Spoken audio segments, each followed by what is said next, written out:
What if the most advanced warship in the galaxy didn't respond to weapons or commands, but to the voice of a girl once sold in chains? A lone scavenger thought he found forgotten wreckage, but instead uncovered a living key that could awaken. A sleeping titan. Now hunted by a ruthless syndicate, they must outwit fate and forge a bond stronger than steel to survive. If you're new here, don't forget to subscribe to our channel and show a thumbs up by liking the video. Now, let's jump into the story. Rowan Creed drifted through the ruptured airlock like a silent shadow, his magnet boots clicking once, twice, and then falling quiet as the artificial gravity cut out. Without the thrum of engines or the hiss of life support vents, the corridor felt like a tomb already robbed of its ghosts. Dim red emergency strobes pulsed every few seconds, showing chipped paint, floating dust, and the brittle shells of broken light panels. He had boarded a dozen derelicts in his life, but this one was stranger. No scorch marks from a battle, no hull fractures from an asteroid strike. Only stillness and a single repeating beacon that said, "Cargo hold sealed, systems offline, salvage." Ripe for the taking, his helmet lamp carved a bright tunnel through the dark. The beam slid over abandoned tool crates and stylus-scrawled logs taped to bulkheads. Each note a final, pointless inventory, written by hands now cold. Rowan's own hands moved with crisp purpose as he planted a portable power fork and fed its leads into the disabled door controls.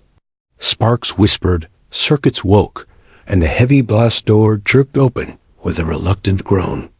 Stale air rolled out, thick with the sharp smell of copper and something sour beneath decay that filters in his suit could dull, but not erase. He breathed through his mouth instinctively, though the air inside his helmet was filtered scrub gas. Old military habits died slower than people dot inside the hold. Cages filled the bay like stacked coffins. 3 levels high, bolted in rows, each one sized for a different species. The top row held avians, wings folded forever. The middle row, rodent forms curled into silent knots. The bottom row seemed larger, designed for bipeds. Rowan checked his wrist display. 27 life forms registered during initial loading, 0 since the beacon activated. Statistics matched what he saw. Cargo gone silent. Crew likely panicked and escaped in pods. He felt a flicker of pity, then buried it under professional calm. Scrap first, feelings later. He spoke to the ship AI embedded in his suit, a tin dry. Voice he called Ghost. Relay visuals. Tag anything worth dragging out. Ghost answered at once. Reactor core nominal, but unshielded. Radiation minimal. Navigation sphere intact. Estimated resale, 42,000 credits. Weapons obsolete. Biological cargo deceased. Rowan started toward the nav housing, but a flicker in his lamp perimeter told him left one cage, half hidden behind a toppled crate marked with hazard glyphs. He paused, muscles taut, instinct telling him he was not alone. The lamp's beam slid across curved bars, locking on something curled tight in the far corner. Small, breathing. A tremor shivered through thin limbs coated in grime. Cobalt hair, spilled over shoulders that rose and fell too fast. As light touched her face, luminous eyes opened swirls of green, shot through with pale sapphire. Terror lived there, but also a glint of desperate will. Rowan's pulse chimed in his ears. A live witness meant risk. Syndicates hunted survivors, and slavers valued silence. He could walk away, seal the door, claim he never saw her. Easier. Cleaner. Instead, he crouched, placing the plasma cutter on the deck with slow care. "I'm not here to hurt you," he said, keeping his voice low, steady. Even through the helmet speaker, it sounded almost gentle. "Let's get that cage open." The lock was biometrically keyed to a crew now drifting in space. Rowan slid a magnetic override into the plate, pulsed a coded spike, and the latch clicked free. When he swung the door wide, the girl didn't move. Fear had welded her in place. Only a low growl rumbled in her throat, soft like a warning offered. From the last corner of courage she possessed. He respected it. Kneeling, he unhooked the water pouch from his belt, set it just inside the threshold, then reached slowly for the collar fixed to her neck. Fused metal dug into raw, inflamed tissue. It must have burned when the power failed. The sight hardened. Something inside him. He dialed the cutter to micro-arc. Blue flame hissed, lighting the cramped cage in ghostly glare. Sparks spat across steel bars, while the girl trembled but stayed rigid, trusting the stranger's precision more than the pain she already knew. Seconds stretched long, then the collar split with a brittle snap and fell away. She gasped, a small, choked sound, hands flying to touch the freed skin. Rowan powered down the torch, laid it aside, and produced a ration bar. Food, he said, palm up. Scent of sweet protein filled the stale air. The girl snatched it, tearing foil with sharp teeth, stuffing the bar into her mouth in rapid bites. Hunger won over suspicion for one fleeting moment. He rose, glancing across rows of silent cages. Every other soul on this ship had died alone, locked behind metal. Yet this child, no taller than his shoulder, tail coiled tight around her knees, had survived. Maybe randomness spared her, maybe stubborn biology, maybe luck. Whatever the reason, she was still alive, and that changed his mission entirely.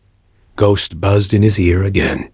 Crew quarters show potential salvage. Rowan ignored the prompt. Prepare medical kit, he muttered instead, stepping back. To give the girl space, and map fastest path to V-Bay. We're taking her aboard. Ghost paused, then replied, order acknowledged. Rowan reached for the plasma cutter, clipped it to his harness, and extended a gloved hand. The gesture felt fragile amid the stench and dark, but it was all he could offer. For a tense heartbeat, nothing happened. Then the girl scooted forward, eyes locked on his, tail twitching. Her small hand, trembling yet determined, slid into his palm. Metal groaned overhead as the derelict shifted, a reminder that time was no friend. Rowan guided her out of the cage.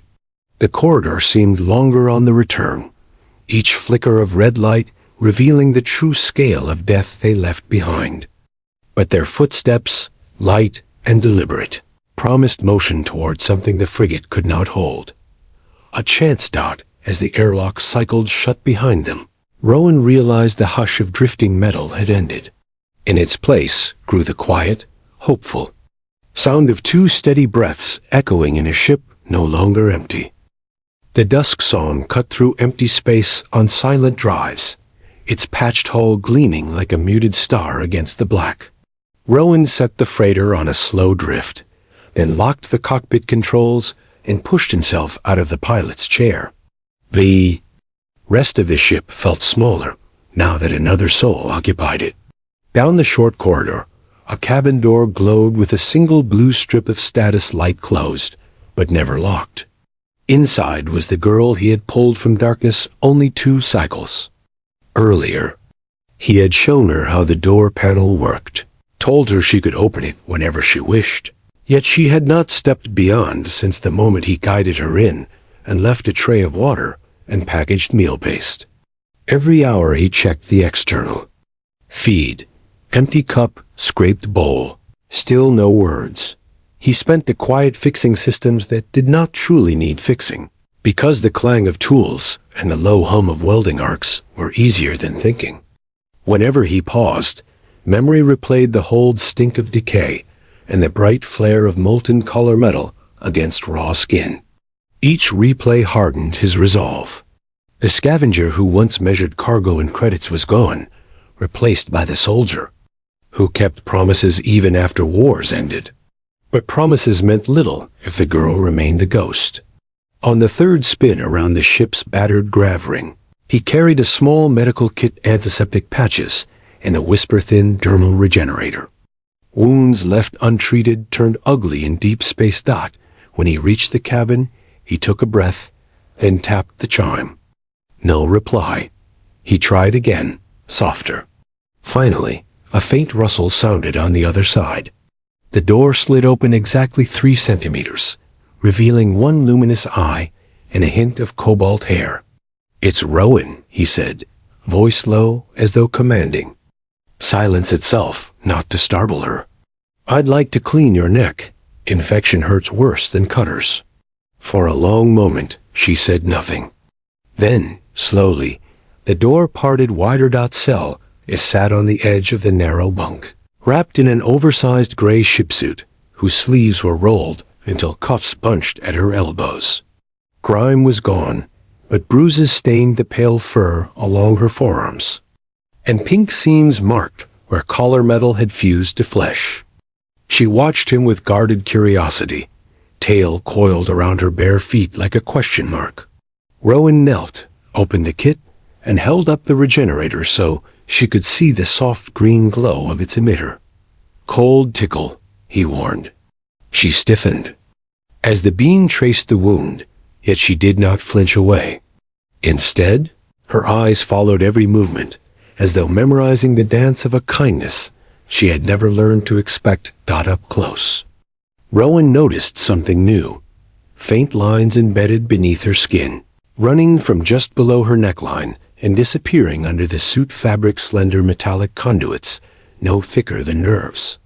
Curiosity sparked, but he kept his gaze respectful. When the device's tone signaled completion, he sealed the kit. "Better?" he asked. Celis touched her neck, fingertips brushing unbroken skin as if unsure the pain was truly gone. She whispered a single word that carried more weight than any speech. "Yes." The moment cracked open an invisible barrier. She gestured to the small desk bolted beside her bunk and retrieved a flattened ration wrapper. Precise claw marks had sliced its foil into the shape of a starburst. She laid it in his palm, as though offering payment. "You don't owe me anything," he said, trying to return it, but she pushed his hand back firmly. Realization struck. This was no debt. It was language, a symbol of thanks crafted from the only resource she possessed. Later, Rowan sat alone in the cockpit nursing bitter recaf. Beyond the viewport, a nebula bloomed violet and silver where background starlight hit drifting dust. The ship hummed, but stillness pressed on his chest heavier than any G-force. Memory tugged him to bunk rooms filled with wounded squadmates, and to battlefields where rescue sometimes meant teaching someone how to live after chains fell away. The girl's first word had not been Rowan. It had been master, a thorn dragging up buried guilt. He needed her to see him differently, needed it more than he expected. An alert flashed amber across the nav array. Inbound signal requesting handshake priority override. Rowan straightened and keyed filters, but encryption ripped past them, forcing a channel open. A grainy visage appeared, a man with silver implants spiraling his temples and the bored smile of a predator confident of the kill. "Salvager Creed," the stranger drawled, eyes gleaming. "I believe you've acquired merchandise still under contract." Rowan's jaw set. Cargo tags listed 0 life signs. "Looks like your contract died with your crew." The man's smile sharpened. "You misunderstand. She isn't life, she's leverage. Return her, or I'll carve your coordinates from the wreck of your ship." Static laced the threat. Then the transmission cut.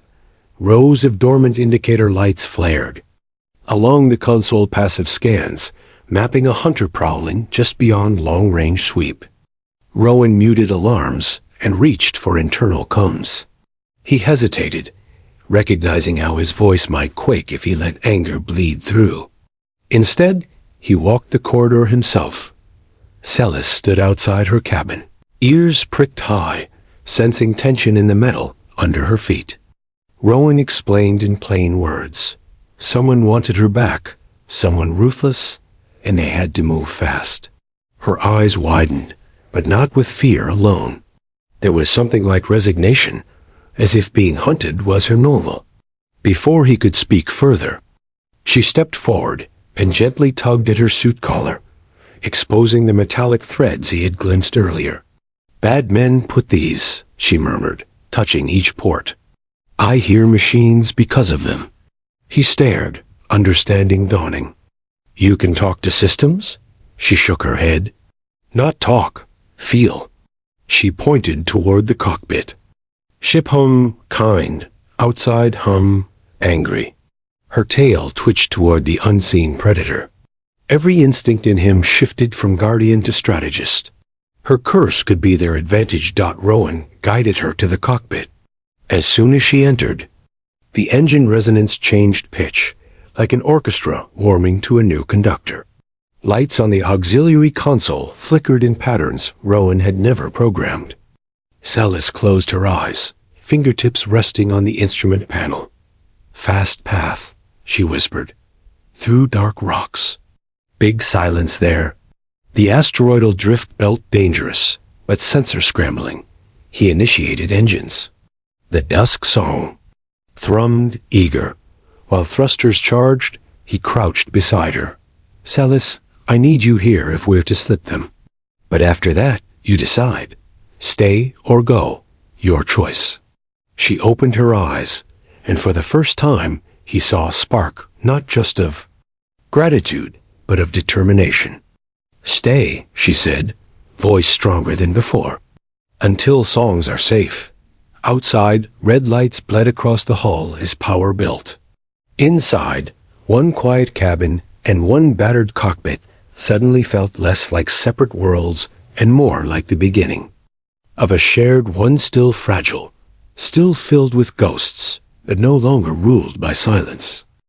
The dusk song streaked toward the glittering edge of the crystal belt, engines flaring blue as Rowan poured every watt of reserve power into thrust. Yet the hunter's silhouette still grew larger on the aft scope, a blade-shaped Corsair scout, built for ruthless speed. Plasma fire lanced past their port stabilizer, close enough to rattle struts and paint the cockpit in red warning light. Rowan's fingers flew across brittle keys, rerouting coolant, trimming thrust, but numbers alone would not outpace a ship designed to kill. Beside him, Celis stood barefoot on the deck, tail coiled tight, eyes unfocused as she listened beyond. Normal hearing to vibrations thrumming through hull plates. Her voice, small but certain, cut through alarm klaxons. 2 heartbeats, maybe 3, piloting and gunnery separate. Greedy cadence gunner fires early. Pilot overcorrects. Rowan spared a glance. The girl had translated spatial data into rhythm, reading enemy intent like she read his engine hum. Another bolt flashed by, scorching sensor veins. Analysis. Matches. His suit AI ghost confirmed. Tone flat. Suggest evasive Delta 5. Success odds 12%. Delta 5 is for cowards, Rowan muttered, then shouted, "Celis, mark us a gap." She pointed toward a cluster of jagged asteroids, spinning in lazy formation, their sides glinting with frozen cyan dust. Their hollow stone rides the ripple path. Inside is safe pocket. Rowan clenched jaws, banked hard starboard, and dove. G-forces slammed them sideways, straps biting his chest while Celis braced on the console, arms trembling yet steady. Asteroids ballooned ahead, kilometers-wide boulders, tumbling at angles that would smash a larger craft. But the dusk. Song was skinny, its scavenged frame cut down for speed. Rowan threaded gaps narrower than his memory cared to measure, trusting Celis's calm hand tapping unseen beats on the dash. The Corsair followed, plasma guns silent now as its pilot wrestled spinning debris. Static burst over cum-lord rates. Voice smooth and venomous. "Return my key, Creed, and I will spare your hull." Rowan killed the channel, then flicked a mining charge icon. Ghost, ready 1 grav buckler. Timed detonation. 3 seconds after launch. Confirmed, Ghost said. He toggled interior mics. Celis, when I shout, brace ears. She nodded once. The hollow asteroid loomed ahead, a gargantuan geode cracked open by ancient impact. Rowan kicked thrusters, skimmed the rim, and spat. The charge backward into Wraith's path. Now, he yelled. Engines roared as the dusk song surged forward. Behind them, the charge detonated, not explosive, but gravitational, crushing space for a blink.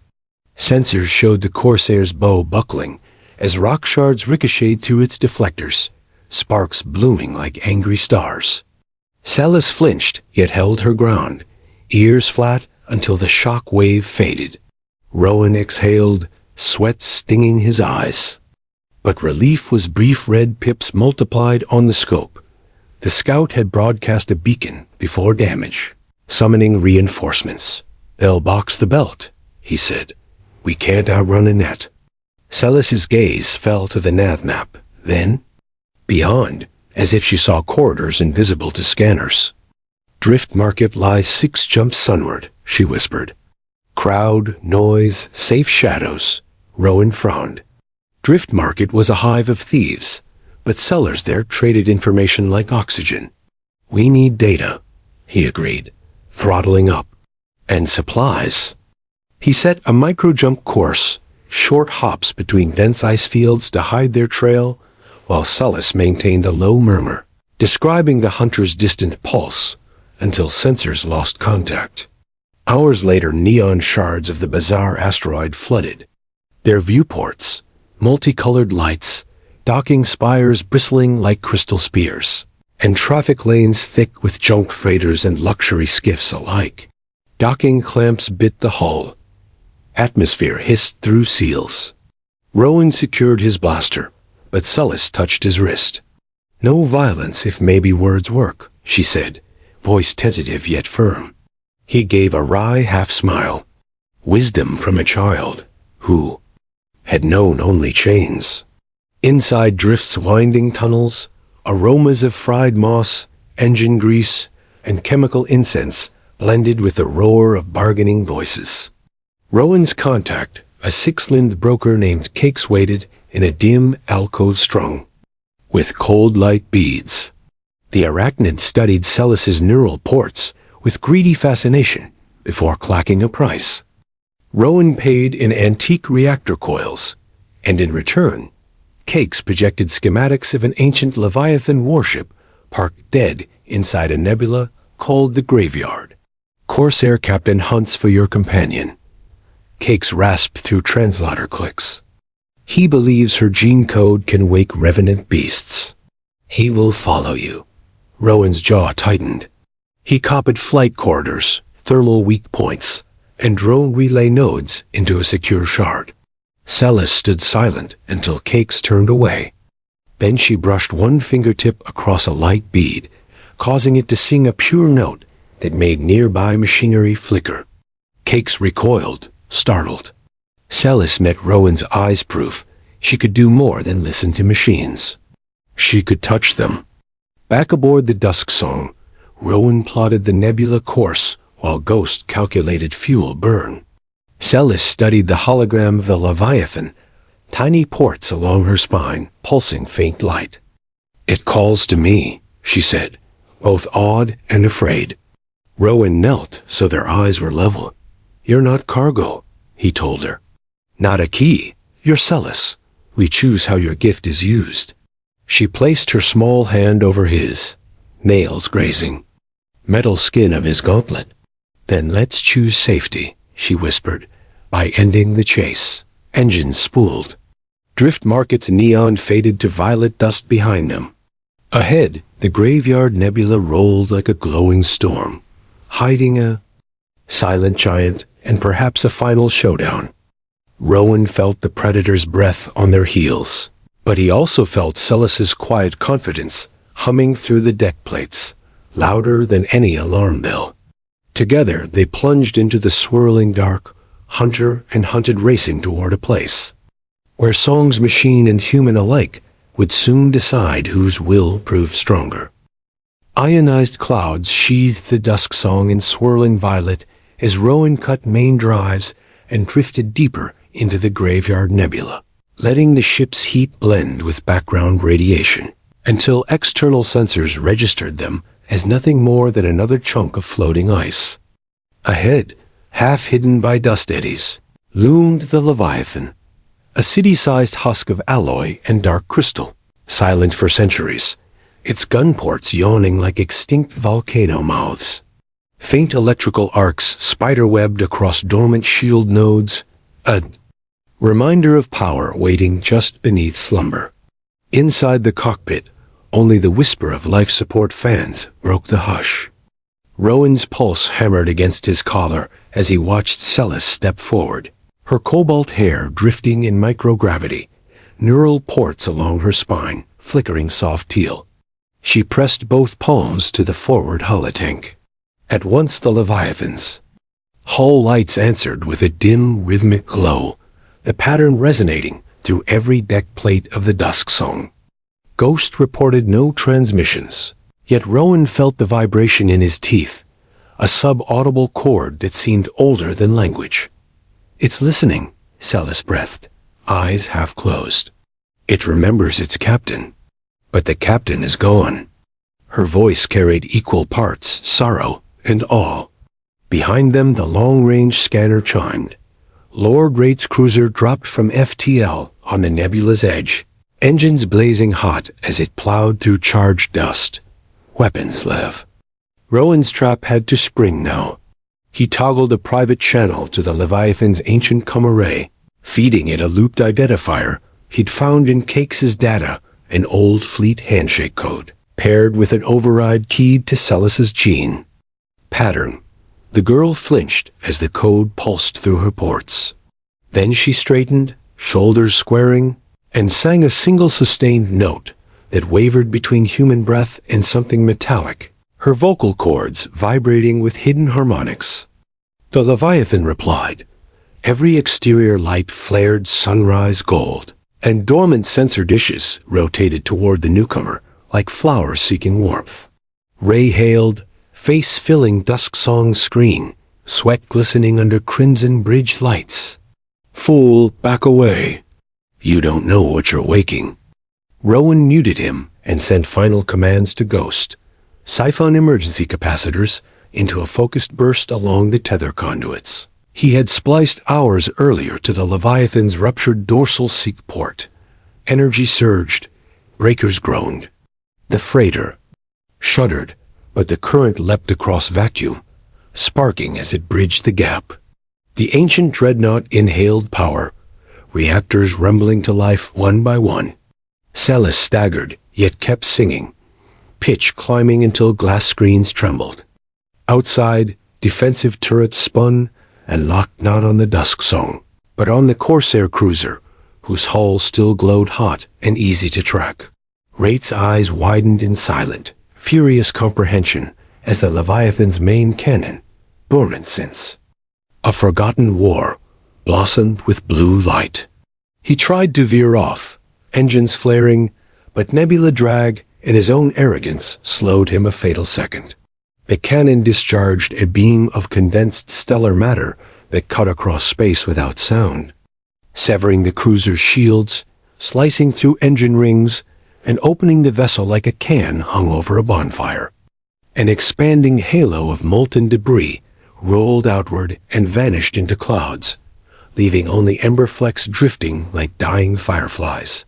Silence fell again, deeper than before. Celis's note faded. Her eyes rolled back as exhaustion claimed her. Rowan caught her weight, pulling her gently to the deck while Ghost stabilized cabin gravity.